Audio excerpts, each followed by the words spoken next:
Hey Peepsy Doodles. So I wanted to talk to you guys today about more about indigo children. My last video I had quite a bit of people that commented and talked about how it was an extremely well-timed video, how it was something that they were looking into themselves, how they wanted to hear more once I researched and found out more, how it was something that they thought possibly pertained to them. There was an overwhelmingly positive response on my last video and the excitement of me finding out about indigo children and doing research.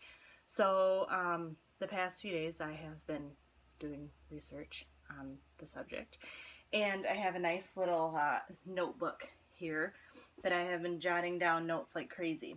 So I have all kinds of shit that I could talk to you guys about, but today I wanted to talk to you about the traits of indigo children and how to tell if you believe or if you that yourself or your children fall into the category of being an indigo child. Now, the term indigo child pertains to both adults and children. You will see the term indigo adults, but indigo children or indigo child covers all ages. And as far as the traits go, it's an actual, being an indigo child means it's an actual soul or personality type.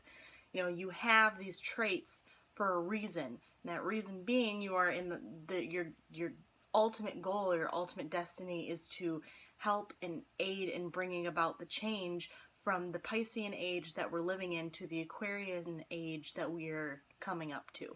We're currently living in the cusp between the two ages, which lasts a couple hundred years. And so the Aquarian age that's coming up is much different from the Piscean age that we're living in. The age of authority, the age of industry, the age of organized religion. And we're moving into an age having to do with freedom and information and dealing more with the mind as opposed to feelings and emotions. And spirituality, you know, it's a time of spiritual freedom as opposed to organized religion. So the New Age movement is not a coincidence. The New Age movement is, has a lot to do with those people being indigo children or indigo souls that are helping to move the times forward towards a more Aquarian age way of thinking as opposed to the Piscean age of, like Christianity, for example, is what I'm talking about. So the New Age movement is not a coincidence. You know, it's happening for a reason. So that's kind of, in a very small nutshell, what an indigo child is here to do. They have a purpose, they have a destiny residing within them, and a lot of them, may not know that they're an indigo child, and they may, drive themselves crazy their entire life trying to figure out what that nagging feeling is inside of them to do something. There's something that they're here to do, and that's what they're here to do. Now, what specifically that is totally up to the person and what is inside themselves, but basically they are helping to move us forward into a new age. So, today I want to talk to you guys about traits of indigo children. Now, like I said, these traits, as human beings, a lot of us will fall into multiple traits that I'm talking about, but to be an indigo child, you are almost all, if not all of the traits that are listed, because you are a certain type of person. You have these traits for a reason. So, having said that, let's move on. So, different type of traits that and these are traits that I have researched and that I have kind of written down from multiple sources, multiple videos. They're kind of things that it seems that everybody agrees on and that I've found in multiple sources. And so I kind of wrote them all down in one list from multiple places. So, they're stubborn. They are rebellious or resist authority. And so by that, that's kind of in two ways. They're either the type of people where like in school, they didn't do their homework, they didn't listen to teachers, they got in trouble a lot, they were in detention a lot, like they were the troublemakers. Very, very smart, but the troublemakers. Or on the other spectrum, they were people that felt deeply the need to rebel or the need to resist authority, but didn't because of a fear of a looming parental figure. Questions government, another one, questioning authority. So they question their government. They are quick-tempered or may have anger issues. And if you can tell, a lot of these are all going to have to do with the fact that they're bringing about change.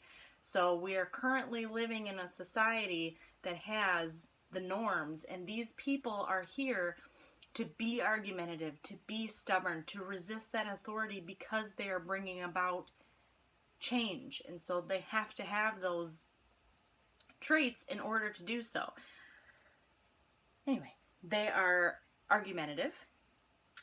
They're spiritually connected. So they may not be a religious person, but they are indeed spiritual. You know, they may have that natural connection or connection that they've worked to have, but they are a spiritual person. Sensitive to emotions or empathic.